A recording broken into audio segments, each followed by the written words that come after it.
One, as we look at the traits that we want to acquire as worshippers of God and advancers of the praises of God, the first one is this, and this is also our day one: be a friend of God. Our scripture reading is Galatians 3:6. It says, just as Abraham believed God and it was accounted to him for righteousness. Great worshippers are lovers of God, first and foremost. They love the Lord so much that they ensure to start every day with Him. They do this by maintaining strong and consistent personal prayer lives. They can pray without guitar and song. They are comfortable being still and silent before the Lord and His Word. I didn't put an activity question in this day because this is very challenging, particularly for musician types. Being still before the Lord, just quiet. You have read His Word and you sit quietly before Him, asking Him to speak to you. I think that is our activity for today. You sit and listen to God. No guitar, no song, no headphones. His Word, His presence. In the Bible, we read of David, who, as a lowly shepherd boy, would spend time playing his harp unto the Lord even while watching his father's sheep out in the fields where he had no human audience. By the time Saul, the king of Israel, needed a skilled musician to play for him, during the times when he was tormented by an evil spirit, evidently, people had heard David play so skillfully on his harp that they recommended him to the king. But David did the opposite of what most of us do. When he had no human audience, he played his very best. Most of us get inspired by the screams of the ladies, or by the applause of men, and then we exaggerate our playing or our singing. Not so with David.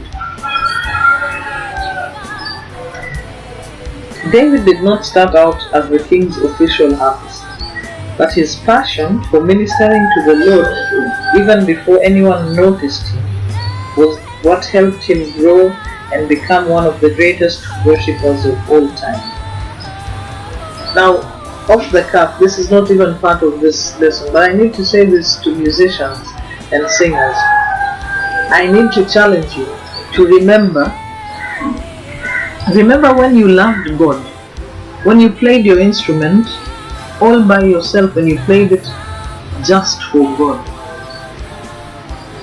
And it didn't matter what you were playing. I'm not saying you played badly. Even when you played some really complex progressions, the reason you were doing that was just to worship God. Remember when you would play all by yourself and then just break out in worship to God.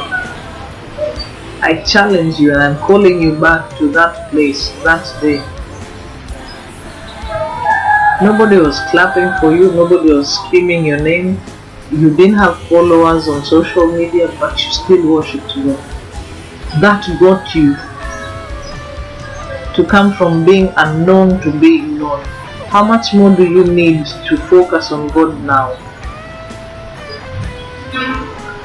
I challenge you. You right there. You know when I'm doing some pointing at myself, to go back to that place in Jesus' name. Moving on. As a worshipper, work at developing crucial primal habits like spending quality time with God, to just fellowship with Him, not necessarily to ask Him for anything. Learn to linger in His presence. Do not be in a hurry to leave. Just as you would not want to be in a rush to leave the company of the person you love. Learn to love being in communion with God.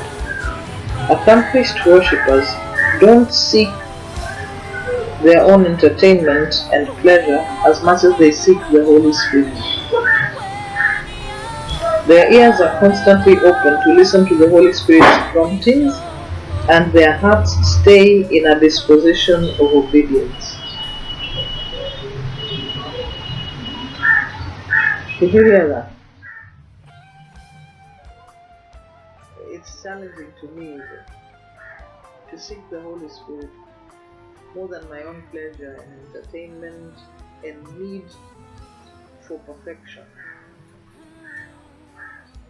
To have my ears constantly open to listen to the Holy Spirit's prompting, and to have my heart staying in a disposition of obedience. And our prayer thought today says, ask the Lord to enlarge your appetite for His Word and His presence. Ask the Lord to enlarge your appetite for His Word and His presence. Heavenly Father, I pray, enlarge my appetite for your Word, enlarge my appetite for your presence, that I may long to be in your presence, to bring you pleasure. In Jesus' name, Amen.